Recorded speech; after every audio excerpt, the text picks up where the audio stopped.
Good evening, everyone, and welcome to a very special live edition of Wrestling with the Future. I'm your host, Mad Dog DeCipio.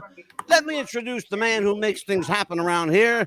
He's my producer. He's the guy that wants to be known as the hostess with the mostest, but he can't because he's a guy. He's not the hostess with nothing. He's jamming Jake Hudson. Jake, how are you, my little brother? What is up? What is up? We're gonna have a great show today. We're gonna have one. Bet your ass we are. Today. Absolutely. We got Jimmy Phillips with us tonight. We got Amelia Chapman with us tonight. We're going to talk a little bit about Gino Hernandez, a little baseball, a little wrestling, maybe a little bit of bocce ball. I got some things I want to talk about. I happen to be, just in case you guys don't know, I'm the unofficial, uncrowned bocce ball champion of the world. Okay. All right. Anybody else that tells you anything else is lying. I am the true. I'm the article. I'm the genuine article. I'm not a mere facsimile thereof. All right. So let's talk to my friend Jam and Jake. Jake, what do you know about Jimmy Phillips tonight, my friend? What do you know about Jimmy? A little bit of nothing. Oh, there you go.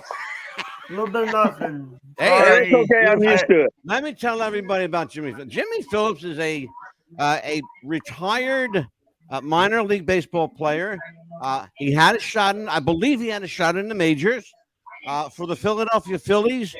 Played for the Philadelphia Phillies farm team in Virginia. I believe that was. Oh my God, Jimmy! I already drew a brain fart. 88 and 89.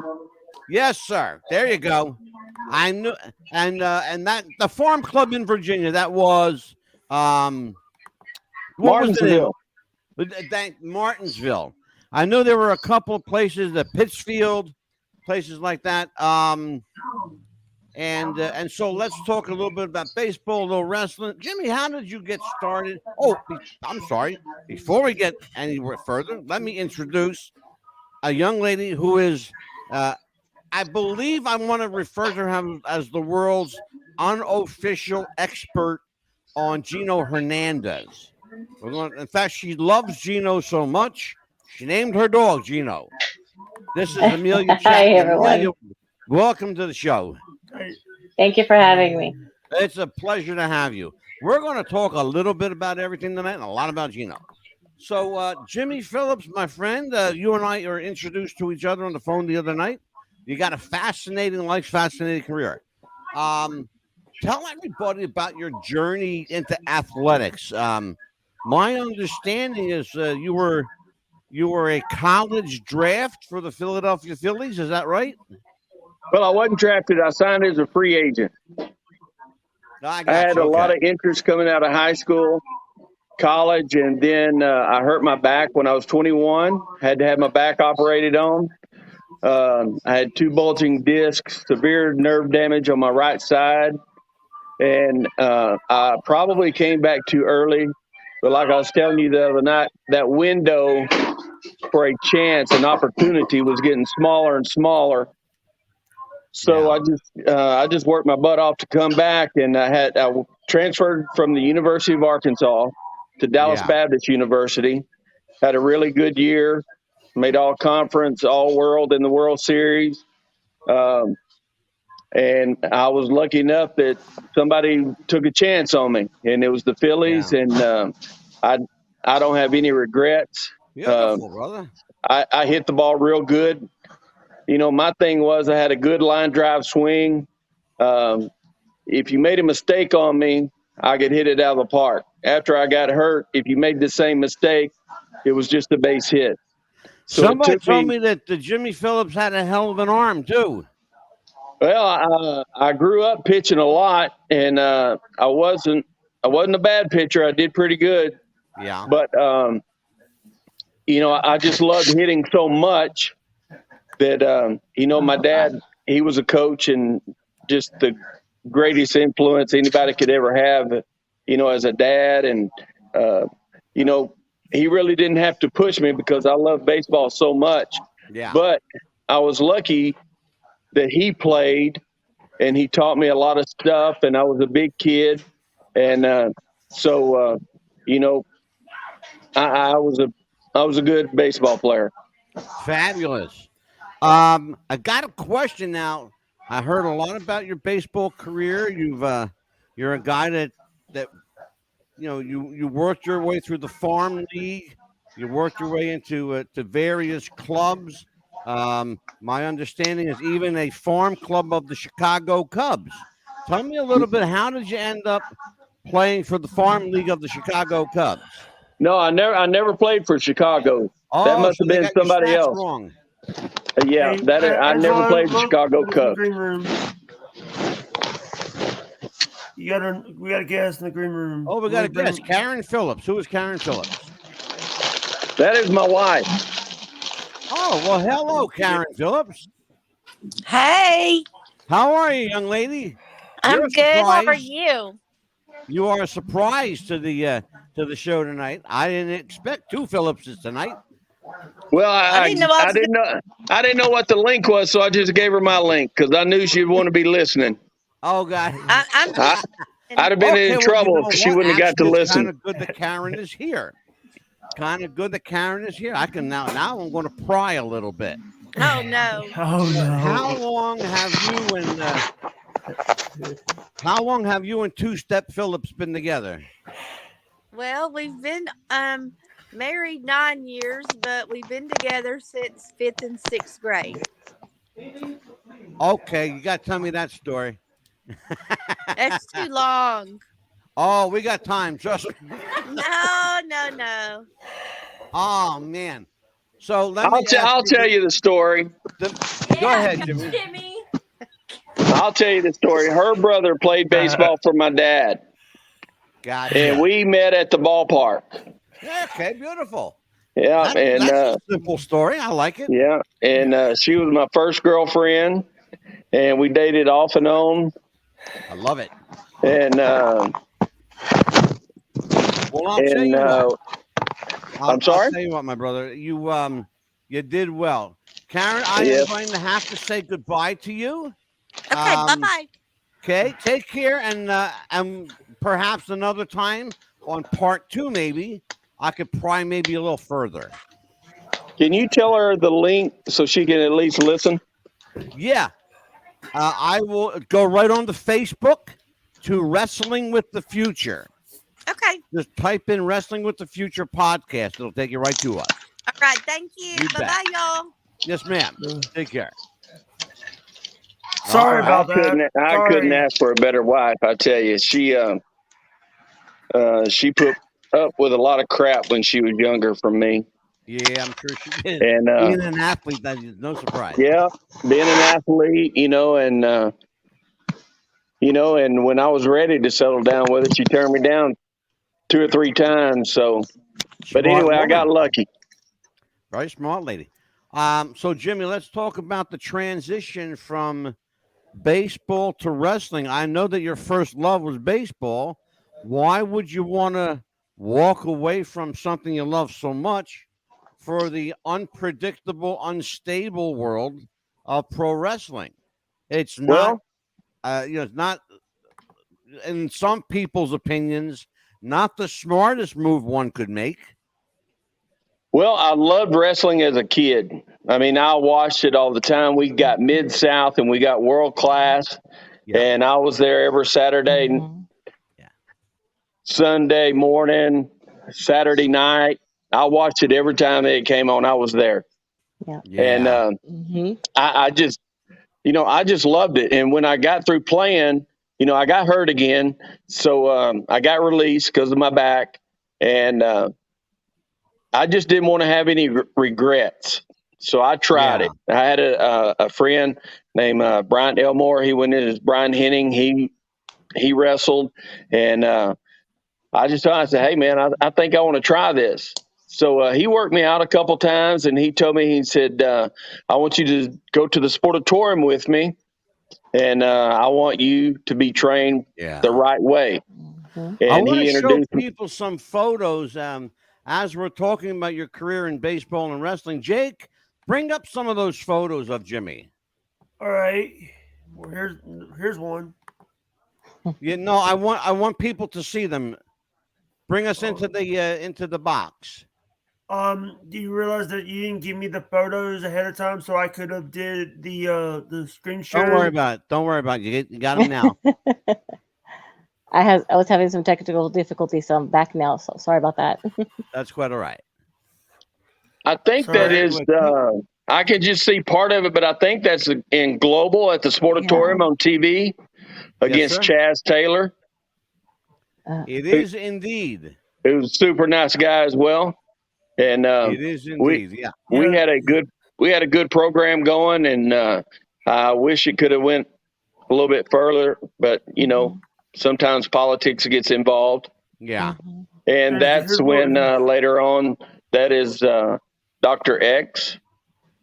And tell me about the Dr. X character. I heard a couple stories about how this character came to be. Well, for me, the Dr. X that I got intrigued about was a Mexican luchador. He was a college graduate, super nice guy. Wasn't real big, but a very, very good worker, and everybody liked him. One night coming out of the arena, he went to a party. Yeah. And, you know, it was just an innocent party. You know, it wasn't, you know. Well, he saw a female getting beat up. He broke up the fight, and the guy walked up behind him and shot him in the head. Oh, my God. Oh, geez. There's a story. Holy shit. Yeah. And so just kind of his story and the person he was just kind of intrigued me. And so I just kind of wanted to carry that on. And plus, I was getting a little bit older.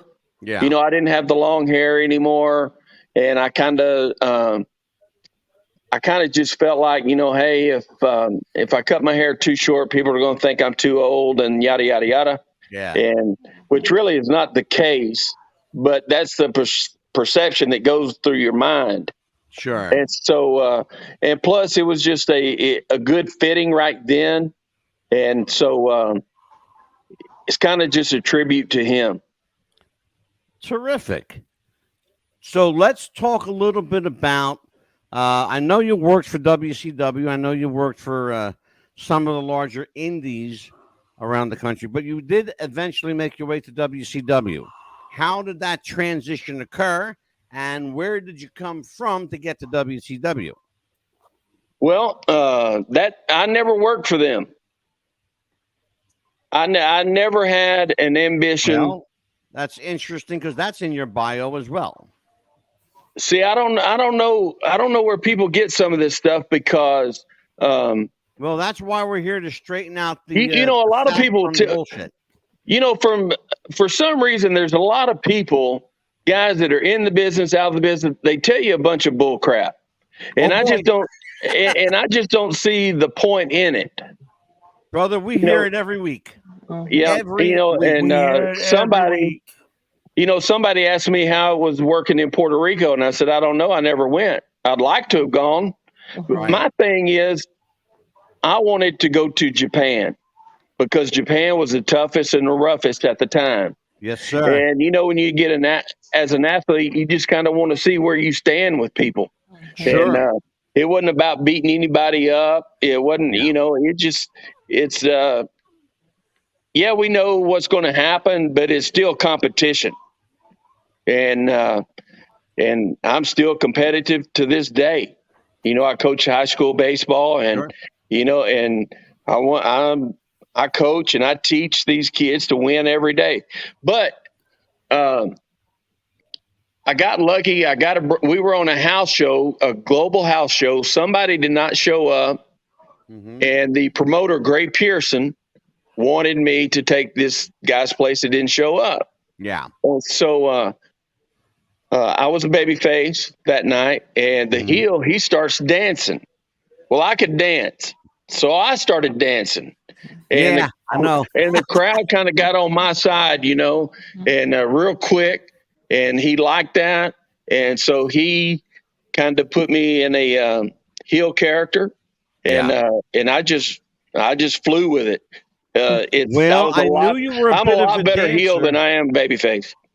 I knew that you were a bit of a dancer. That's why I don't know if you caught that with your wife was here. I called you two-step Phillips. Yeah. Yeah. They tell me that Jimmy Phillips could cut a rug pretty well. Oh, it wasn't too bad. And pretty good at the Cotton Eye Joe, as a matter of fact. No, I couldn't do that. One of the things you mentioned that you were a fan of wrestling as a kid. Your favorite wrestler was a guy named Gino Hernandez. Oh man, he was the best. I have a young lady here. Oh, yeah. This woman is she's a veritable encyclopedia on Gino. It's been a long time. Yeah.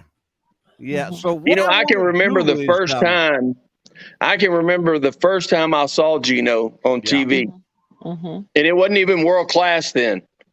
He was just coming in. He was young, and one reason why I liked him, his hair wasn't too long. No. And he had red trunks, red boots, and he called himself the handsome half breed. That's right. Red was his favorite color. Yep, and I'm part Indian, so I started using that. And so, he was just so smooth and methodical, and everything he did meant something. It just, the way he walked, the way he dressed to the ring, walked out of the ring, you just kept your eyes on him. And that's who I wanted to be. Yeah. Well, people don't understand that back in the day, it was far more shoot than people realize. Yes. And for those of you who don't understand what a shoot means real. Yes. It means they weren't playing. No. Far more shoot than people realize. And Gino was quite the shooter back in his young days. Angelo, I don't mean to interrupt you, but I'm not hearing you too well. Oh, can you hear me, Jake? It's kind of. I can hear you. It sounds like you're on a synthesizer. Amelia, can you hear me? Yes. Now that's good. Okay. Hey, we got Herb Simmons in the chat. Herb Simmons is in the chat. Okay, Herb Simmons is here. Hey, Herb, how are you guys? We've had Herb on the guest on the show. Last week? Actually, last week was Wahoo's widow. Oh, that's right. Herb was before Wahoo. That's right. Yeah. Karen McDaniel was here last week. That's why I got Jake here to keep me straight, because I can't keep things straight right now. The thing is, it's well, here's where I'm getting at. Yeah. I wanted to talk about Gino a little bit because first of all, Jimmy Phillips is only with us for a short time tonight. He is at a practice. He does have a coaching job tonight, so we're not going to keep him all night. No. Maybe a 20 or 30 minutes longer. Because Jimmy is coming back for part 2 of just Jimmy Phillips. So, but tonight I wanted to talk a little bit about your favorite wrestler, Gino.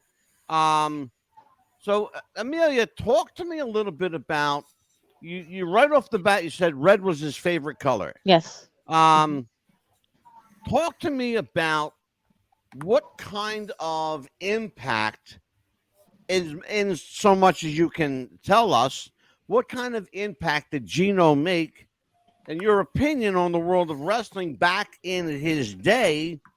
And would the world of wrestling in the South be the same without him?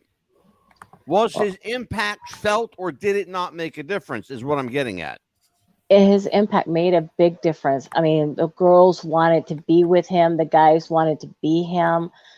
And as a matter of fact, his anniversary of his death is this month, actually. The 31st is the anniversary of his death, actually, coming up. And that's why this is no accident. We are absolutely going to do a Gino Hernandez roundtable. We are going to honor Gino's passing on an upcoming show, but we are also doing a 5-person roundtable on the life and death and suspicious death, I might add, Yes. of Gino Hernandez. Yeah. Because I'm going to this do something day, tonight. I'm going to do something tonight that I've never done. I'm going to name the person who killed Gino. Yeah. And I'll tell you who it is in just a moment. And But you have a picture of my Yorkie, so. Yeah. But I want to tell everybody that don't look for retribution because Gino's killer is he's gone. He's gone. He died a long time ago. His name was Jorge de la Pena. Jorge was a Tex-Mex drug dealer in around the Dallas-Fort Worth area. He was well known back in the day. He was known to hang out at the Fritz von Erich's camps. He was known to Gary Hart, and he was known to Gino Hernandez, and Chris Adams too, by the way. Chris Adams as well. So don't look for retribution from Jorge de la Pena. You won't find it. He's not here anymore. But that's the name. If you want to know what happened to Gino Hernandez, he was killed, and drugs killed him. And Jorge de la Pena supplied those drugs. So what do you know about that, Amelia? That's the first time I've ever heard of it, but I knew suspiciously that he would not have killed himself because they found way too much drugs in his system for it to be a suicide. Yeah. So what do you know about that, Jimmy? You're a guy who follows this a long time. In the fall of 1987, when I was at Dallas Baptist, there was a teammate of mine, and me and him got to be really, really good friends. His dad worked in the Dallas media. I asked him about Gino because Gino was, he was still my guy, and he covered Gino's death, and he got to see all the reports because a police captain, somebody up in the police department was his neighbor. He got to see all the reports before they mysteriously went missing. Yeah. And he said Gino was killed. Somebody killed that. His exact words were, somebody killed that boy. I still remember it to this day. And we were over at his house because I had to take an extra class. Well, Dallas Baptist, we went on quarters. So during that quarter, you had to leave, but the dorm. Okay, so I stayed over at his house. So that's why I know it was at his house, and I can remember it to this day, and everything that he said. I got real tight with Iceman, got pretty good with Chris. Yeah. Iceman told me that Chris was running with, not Chris, I'm sorry. Gino was involved with some bad guys, some mean dudes. Yep. And he said he didn't know what it was about. He didn't know. He just said there were some bad dudes and you did not want to mess with them. Yep. Chris never talked about that. He talked about the good about Gino. He never said a bad word about him. Yeah. Some people think that they had a falling out. Chris never mentioned it. Chris even told me that they were fixing to have the hottest angle on the planet. Yep. And it was fixing to blow up. And well, that was the intention. That was the plan. Unfortunately, it was never seen to fruition because he was killed. Yes. That was part of the problem. You've heard, I think by now everybody knows that he didn't commit suicide. Exactly. Everybody knows by this point it wasn't an accident. No. It wasn't some surreptitious, oops, I forgot to take my medicine. It wasn't that. Somebody went out to purposely, deliberately hurt this kid. And you know why I know that? Go ahead, Jimmy. If you watch interviews with other wrestlers that was there, and you ask them straight up what happened, yeah, they don't tell you and they don't go into detail. Nope, they won't. because some of these people are still living. Yes. Yeah, but the big one ain't. Right. Nope. Yeah. And see, and I had never heard of that name. No. Yeah. Now, I'm not you saying it's wouldn't not have. true. I'm not saying it's not true. It's just, you know, Oh, you because can there's a check lot it of out. people. It's out there. You can check it Yeah. out. Yeah. Here's the thing. There are people among the wrestling community. I'll mention the name Jeannie Clark. Jeannie Clark was privileged to a lot of what was going on. The problem with Jeannie Clark, and I'm going to say it publicly, I don't know the woman, but I can tell you she does have a serious credibility problem because her story changes with every interview she does. Now, Amelia, I think you know that to be the case. She has a book that she did write. I don't know if you know about her book that she wrote. I Through don't the care about her Shattered book. Glass. Yeah, I don't care about her book. I care about what she says in interviews because the book isn't going to change, but every interview she does change. That's the problem. Yeah, I've heard a couple of different stories. So what have you heard? Talk to me. One of them where she's home and then she sees the car parked differently. And then, of course, she doesn't go check for a few days. I mean, and then I think that wouldn't you be a neighbor and go check and see why the car's parked differently? Especially if you're friends. Exactly. And you have a key. Why wouldn't you go check? Wouldn't well, that common sense. Wouldn't you want to go find out what's going on? Exactly. Yeah. And you know something? I'm not going to say that she never did go check. Maybe she did. I don't know. She said she didn't. But true. She does say she didn't. But guys, back then, the wrestling business was so tight. Yeah, boy. And so secretive. Yes. Even if they did know what was going on, I don't think they would have said anything. No. Yeah. And the reason is because Gino was a top star. Yes, he was. You couldn't get any hotter than he was at that time. Yeah. When he threw that ink in Chris's face, that just put him over the top. That was wrestling gold, brother. Yeah. So if, let's say it's me and I really care about Gino and we became good friends and I get involved in his business trying to help, whatever. Well, one or two things. And probably the main thing, guess what? I'm not going to have a job. Exactly. Yeah, exactly. I'm going to get fired. Yes. Absolutely. And, you know, and if he was messing with bad dudes, then guess what? Might have been a story about me.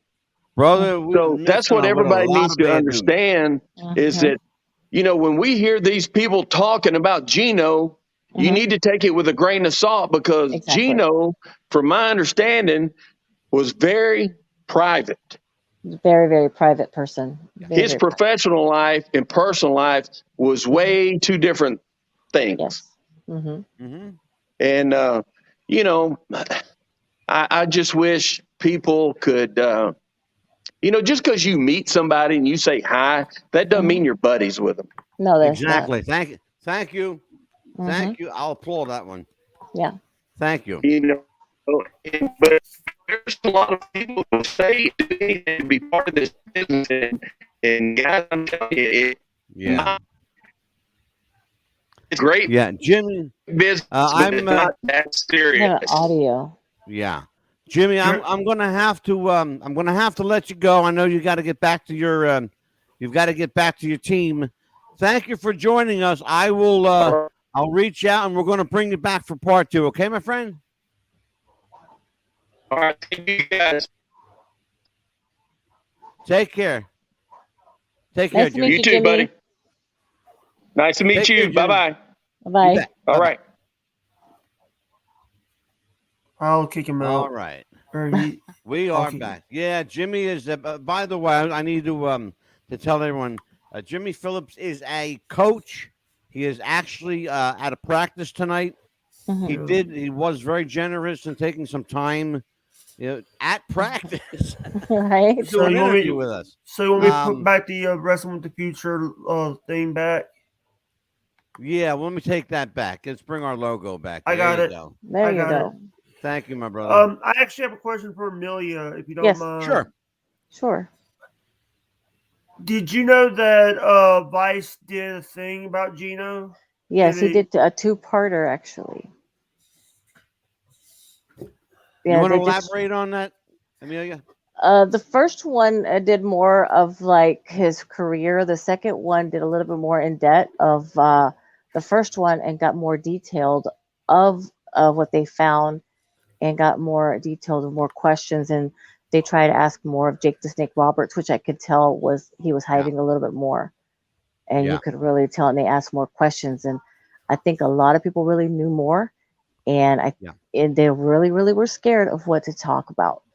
And we're talking more about his mother. Address something that a recent Facebook group tried to address. First of all, understand something. Mm-hmm. If you're under the age of 50, there's a very good chance you know little to nothing about Gino Hernandez. Yes. Mm-hmm. Okay, which is my Facebook group. So, yes. Mm-hmm. These 20 and 30-year-old kids who are telling other people, older people, that they don't know what they're talking about, need to understand, well, yeah, we do. Many of us were there. Many of us knew the big players. I knew some of the key players involved. That's why I can mention a name like Jorge de la Peña. Yes. Because I know he's dead. And we know who killed him. Yes. There was other drug dealers. Okay. Right. Jimmy Phillips mentioned that Gino got involved with, and I quote, really bad people. He did. He got involved with really bad people. He was into them for a lot of money. A lot of money. Yeah. So, if you want your money, you're going to get it. Absolutely. You're going to coerce people. You're going to force people.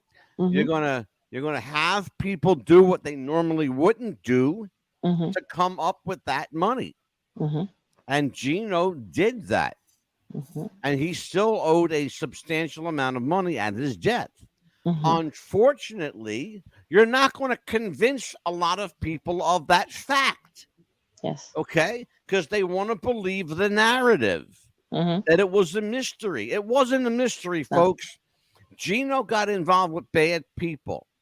They killed him because he got involved with bad people. It's pretty cut and dry. There's nothing mysterious about it. Gino was a drug user. We know that. He liked his coke. He was a cokehead if he wasn't anything. But he was not a guy who shot up. No. He wasn't a heroin addict. He didn't do methamphetamines. He liked cocaine. Okay? And in fact, if you want to go out there and search it, you can find it. There are pictures of Gino Hernandez with his dollar bill to the coke, if you want to find it. Real pictures, not photoshops. Okay? Go look for them. They're out there. Yep. So, Amelia, tell me how you got involved with this whole Gino mess. And by the way, why are these groups so damn divisive? Well, I remember I was 4 years old. My dad loved wrestling. So I remember he was taking me to wrestling since I was 4 years old. It was Southwest Championship Wrestling. Would come to Odessa, Texas every other Tuesday. And ever since I could remember, I was going. And then all of a sudden, I was 8, 9 years old, and I saw this gorgeous guy named Gino Hernandez. I was like, oh my God, he's so cute. My dad's like, he's a bad guy. And I was like, I don't care. He's so cute, Daddy. Look. He would come out with, Tully Blanchard. I'm like, ooh, Tully. I don't like Tully. I like Gino. So it was like, boo, Tully, yay, Gino, Nobody all the time. Tully. Nobody did. I still to this day. I still don't like Tully. And he's like, oh, it's his birthday. I don't care. I like Gino. Like, and they were like giving the baby bottles, like, dude, Gino. I was like, yo, throw those bottles away. Leave my Gino alone, So ever since then, I would go just to see Gino Hernandez. He was so cute all the time. And then all of a sudden he left, and I was like, but why? I later on figured out that's probably because Tully's dad was jealous that Gino Hernandez was getting all the looks, all the credit, and he was going to be more popular than his, son. So. Yeah. And then all of a sudden he went to Dallas, and of course we couldn't get Dallas stations. I said, well, one of these days I'll figure out why, I'll see one of his matches. And then all of a sudden we started seeing that. And then he came out with baby doll, and I was like, oh my god, he's still so gorgeous, My friend Nicola I Roberts. love her. She's a sweetheart, and She's been on the show 3 times with us here. yeah, I love her. She's a sweetheart, and A real nice lady, real nice lady. oh yes, very sweetheart, and I thought, you know what, she is so sweet and so cute, like for him. And it's like, yeah, you go get him, girl. The way she would defend him, and You remember the name they used to call her back in the day? baby doll. Nope. No, Long before that. I just Before know her she by baby became doll. Baby doll. Mm-mm. She was introduced with Gino as Andrea the Giant. Really? I Yep. just knew her by baby doll, but that was She like was she's a very tall lady. Oh, okay. Because see, I just knew her by baby No, doll when she's I first started tall. watching it. She's really tall. And so I thought, oh my god, look at him, he's still cute, And then I would watch. There was a station that would, after I guess he passed away, there was a station that would started letting us see back matches from back in the day, Yeah. from him versus the Von Erichs and things like that. But I remember I was 12 years old when I was in high school, getting ready to go from lunch to back inside at our Crockett Junior High School, and I remember that day, and I was like, okay, something's weird, something's going on. I feel something weird. And they were like, and something said, it's okay, it's going to be okay. And I'm like, why do I have that feeling? And I was like, why do I have that feeling? And I went home, and they said, urgent, we're sorry to tell you, but Gino Hernandez was found dead. And I was like, what, wait, what? And I just started crying like crazy. Like, my first crush has died. Oh my God, and I know a lot of girls felt that. That's funny. I'm sorry, but that's 12. funny. Yeah, it is. But that was my first crush. Really? My first crush, yes. So what did you make of it when Gino and Tully got together and formed this diabolical twosome? I remember when they were going for the belts, for the tag team belts, and all of a sudden I was like, why is Tully getting in the middle of the rope? Why is Tully getting in the middle of the rope? Gino's going to hit him, and Gino's going to hit him, and he would do it. And I was like, he's doing it for a reason. He's doing it on purpose. And all of a sudden, after that, Gino left, and I was like, I bet you his dad's making him do that so they could get into a fight. Yeah. And I remember that one time that Gino was coming back for one time, and he was supposed to, I think he was wrestling Scott Casey for the championship belt. That's when and he sure was. Yeah. Scott Casey. Yes, Cowboy. And he came back, and I had like second row seats. I was ready to see Gino. I couldn't believe it. I was so excited. But he didn't come because one of his daughters was sick. So he decided to stay home to be with his daughters because she was real, real sick. So I thought, you know what? That is a wonderful family man. And I was like, oh my God, he's a dad? I didn't know he was a dad. There are some conflicting reports as to whether, in fact, he was a good family man.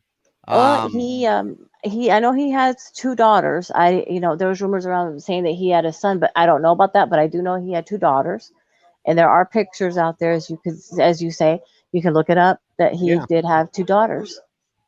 It's on Instagram, but, and I'm not questioning that. I'm questioning the notion that some people regard that Gino was not a good family man.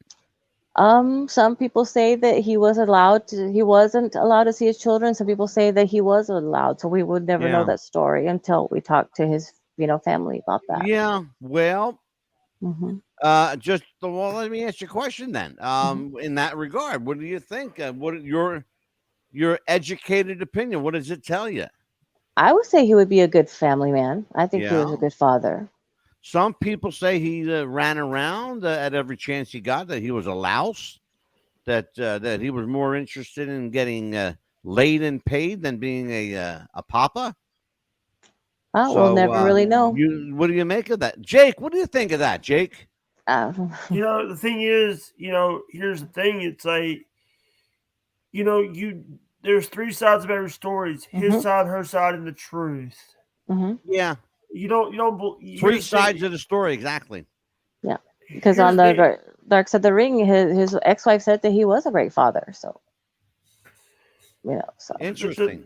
The thing is, this is the reason why I don't like these dirt sites, these wrestling dirt sites, because wrestling dirt sites they come in they don't know what they're talking about. They are just reading off of cue cards, and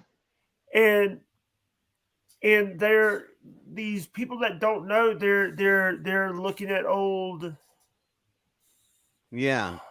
Giggle Pickle says he was no worse than Ric Flair. Well, I mean, that's saying a mouthful, though. Oh. What do you make of that, Jake?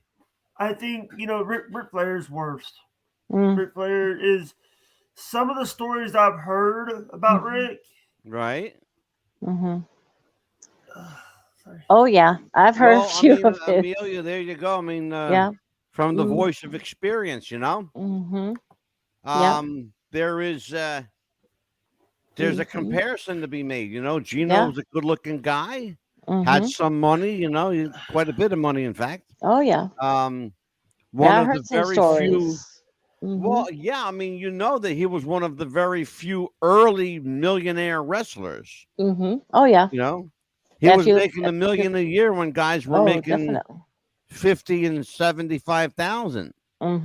Which, by the way, was considered a lot of money. A lot of money back then. Absolutely. Back then, yeah. Back then. And Gino was 24, 25 years old, making $1 million. Yes. Angelo. Yeah, Jake. We talked last week on the Wahoo episode. We talked about how Wahoo said he would rather go wrestling than play baseball. Football. Yeah. Yeah, I mean that there's money to be made in wrestling. He was making more money. Wahoo was making more money in wrestling than he was making playing football. Amelia, how did you find out that Gino died? It was off of a radio station. They had they have like a noon time or newscast in the middle of songs or something. They do like a I guess it was 30 minutes in between or something like that. Okay. They announced it like back in Texas. They have a. And so what were your initial immediate thoughts on that? I thought they were just kidding. And I'm like, they got to be kidding. And then I called the radio station. I said, are you kidding me? Because I had direct lines that you can call to request songs back then. And then it's like, no, it's the truth. I was like, no. And I was like, oh. And then my mom's like, you got to go get your dad. I was like, I don't want to go nowhere, And my mom's like, yeah, we got to go. And I was like, I cannot believe this. And then later on, how they had like the Paul Harvey kind of things. And, oh, God. Yeah, sure. Yeah, before that, they announced the news again. And they announced that it was world news because of the way they found him. Sure was. Yeah. And I was like, oh, my gosh. And then, of course, that we were able to see World Class Championship Wrestling. They finally let us, we got that channel. Yeah. And that's when they announced it that, they did a tribute that he passed away. And they did announce it that night on the news. A lot of people at the time, that they thought it was just another wrestling angle. Yeah, they did. Because wrestling is it's a big work and you can't take it serious and they're just playing around. Yeah. But no, it was a real deal. It was a news breaking story at the time that was a major headlines. Major headlines. Murder was mentioned almost immediately. Police said that he was killed. Somebody killed this kid. Oh, definitely. Absolutely. Jake, what do you know about that? When did you find out Gino Hernandez? Actually, here's the thing. That was a little before my time. Oh, that's right. I keep forgetting you're only 20. He's only 28. I keep because he's so smart with wrestling. Sometimes I forget he's just a kid. But a mere pup. My Jake is a mere pup. Pesci says great show tonight. Pesci says great show tonight. Great job. We're gonna have Pesci on the show too, by the way. Yeah. He's a character. Pesci's a character. I love Pesci. I do shows with him all the time, and he's a little character. Yeah, we'll have him on. Thank you, Pesci, for a great show tonight. So let's talk about that a little bit. So there are groups, a lot of groups dedicated to understanding, solving, trying to play, armchair detective here. What happened to Gino? You know, the I Love Gino groups, the Gino Forever group, the Yes, Gino and that's my Chris group. group. That's one of That's our your groups. group. Yes. That's why I mentioned it. Thank you. Yeah, Courtney would love that. See, shout out to Courtney. Hey. So here's the thing then. Mhm. What do you do? I mean, history is what it is. You're not going to Mhm. change it.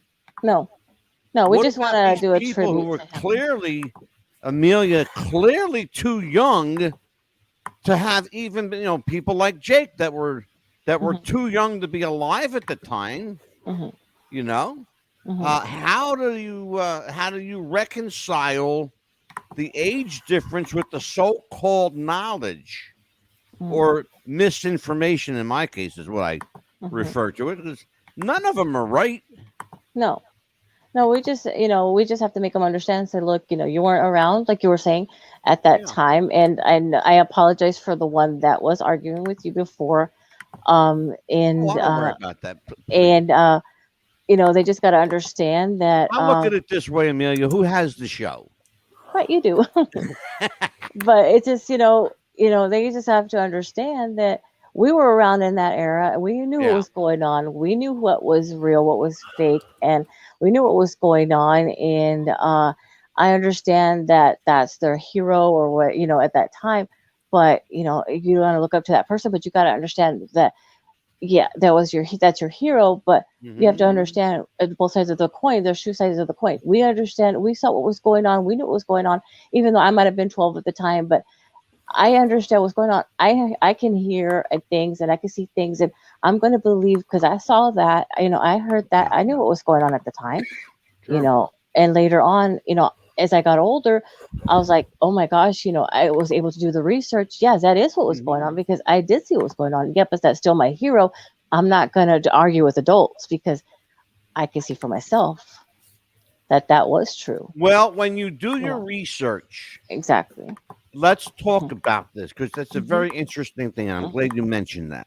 Hmm. When you do your research, Hmm. can you really objectively cipher through information, or are your emotions swayed or skewed in some way? No, I do my research and I still, You no get what matter I'm what. saying? Like, is it Uh-huh. hard for you to be objective?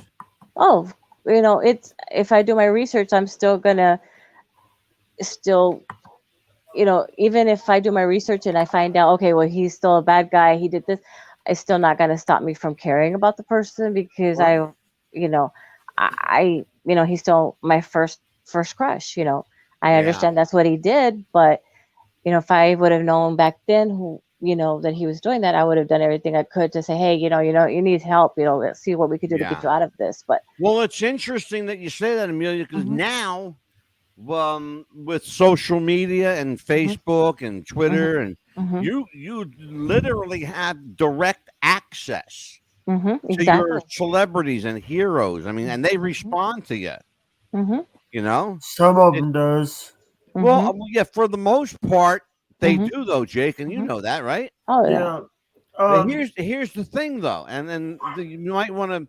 Maybe I'll ask you this question: do you think Gino Hernandez would have survived the social age? Oh, Do definitely. you Yeah. think he could have made it with Oh, this definitely. media scrutiny of today? Oh, definitely. I think that would have helped him. I think a lot more. And imagine all the selfies he would have taken. His Well, Facebook would have been full of selfies, and you never know. yeah, Hmm. true, Yeah, true he'd have enough. had a Facebook page. He would have had his own celebrity page. Yeah. Yeah, absolutely. It's Hmm. interesting, isn't it, Jake? Yeah. What's so funny is, by the way, some of the Wikipedia pages get it wrong all Hmm. the time. Some of the Wikipedia pages, um, you go and look someone up, and Hmm. I think on the Miranda Gordy episode, I Hmm. was somebody, which was right here, put a name, didn't tell me to look up Kenny Valiant, Hmm. Kenny Kate Clayton, Hmm. and I was like, we're having a British person to find out the guy's in. You want me to do your homework for you too? What? Because here's the thing, you didn't give me the right name. Gosh. Do you understand that I have to sit here and look good and sound intelligent and ask questions that mean questions with meat to them? And you World champion. I'm gonna hit you with that belt, okay? One of the best title belts right here. But no, it's very interesting though. It's a really interesting subject. But what fascinates me, I think today, is that there are probably just off the top of my head from the groups and pages I've seen, well over 50 pages dedicated to Gino Hernandez, Chris Adams, both of them or one or both of them. Yeah. You know? By the way, I did put a link in the chat for the Facebook group if you want to join the rest. Oh, that's beautiful. By the way, I want everybody to know that we are here every Thursday night. We will have a part 2 of this conversation. Amelia will be back on the show, and she will have a friend with her from her group. I think who's coming on with you is going to be Courtney. She's the other admin of the original admin of the page.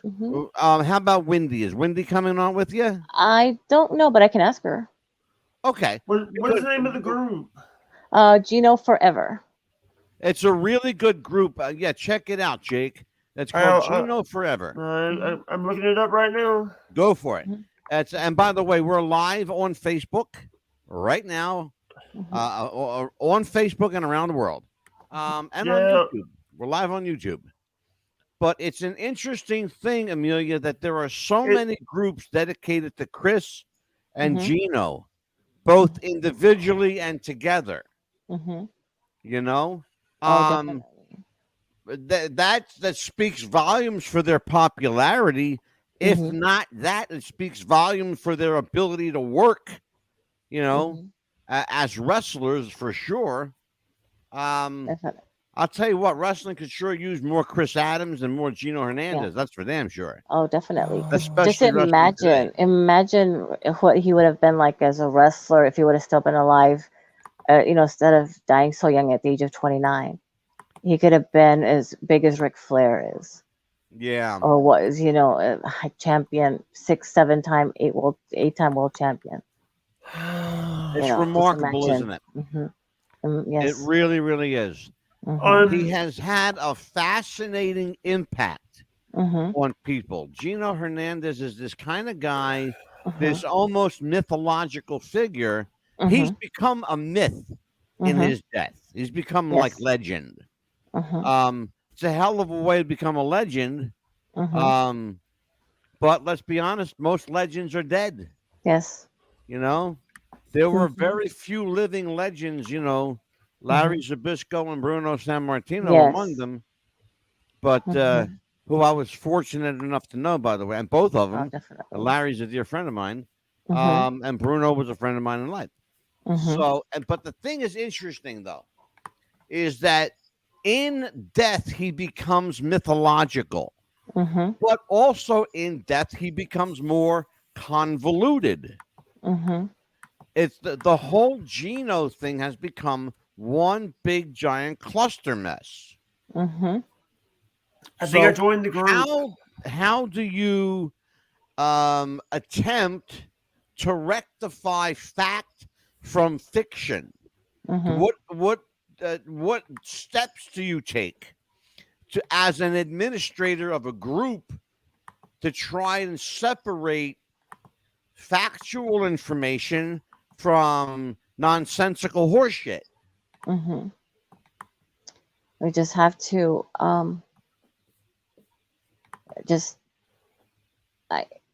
really it's just telling people, the truth and say, you know what, if you're not going to understand that that's the truth, then you just have to understand that you weren't there at the time and understand that, you weren't there at the time, and you have to understand that us adults were, even though we were younger at the time, but we did understand what was going on, and we still can, tell you, even though we were young, as I was saying before, we were young, but we understand what was going on at the time. Back then, that's what was drugs, and right now it's just so different. It's a different world. It sure is. I think I joined the group. Sure is. I think I joined that group. Okay. I think somebody accepts you. There you go, Jake. Fabulous. Yes. It's under my Facebook name is under Ellis John Hudson. Okay. Yeah, I have to have my Jake is a fake name. Ellis John Hudson is the real. I have to have Facebook under my real name. So okay. Sir Pesci says Jake is the retired champion. He cannot return to the ring. I'm not a wrestler, dude. I'm not a wrestler. Here's the thing. Number one. By the way, they want me to wrestle. They said they want me to wrestle a guy by the name of American Roughneck. You're not wrestling anybody. Just get that out of your head. But here's the thing. It's like anytime that I try to look, let me make it real short and simple for you, okay? I bought you a washer and dryer. Yeah, I'm taking care of you, but I'm not paying your medical bills, okay? Let's just we're gonna stop it at medical bills, okay? I can't afford for you to get beat up because I can't afford to pay a hospital bill right now. Yeah. So, and don't come to Florida because I'm not making your appointments for exactly. By the way, Amelia, what state are you calling us from? I'm actually in Florida. You are in Florida, okay? Yes. So you are on East Coast time. Wonderful. Yes. Wonderful. Yes. Well, Amelia, I am going to ask you to hang by here for just a second. Okay. Jake, I'm going to switch things up here a little bit. What I want to do is tell everybody that the first show of February, on February the 3rd, will be the return, the long-anticipated return of the Refs Roundtable coming February. So, and Jake is looking forward to that. Yeah, because, the thing, are we going to need ref shirts? Well, no, but I have a surprise for people, and that this is why I wanted you to kind of be with me tonight here. Jake Hudson, Jammin' Jake Hudson, Jake the Snake Hudson, is going to be the host of the Refs Roundtable. Yes. Yeah. There you go. I told you were going to get your own show. You just had to be patient, you fucker. Yeah. In other words, yes, he's getting a shirt. Well, let me tell everybody, you can you heard that right, live. You can find us on Facebook. We have a public page. It's Wrestling with the Future. We have a private group. Join the private group. You will find information in there and film clips and behind-the-scenes info you will not find on the public page. We also have a dedicated YouTube channel. It's youtube.com/Wrestling with the Future. Join us there. And each and every Thursday night on Facebook, YouTube, Twitch, Twitter, and around the world, as we continue with Jake the Snake Jammin' Jake Hudson, Amelia Chapman, I'm Mad Dog DeCipio saying, continue everyone to wrestle with the future. We'll see you next time, everybody. It was a pleasure. Take care. Play the outro. Sign us out, Jake. Take us home. Take us on home. All right, here we go.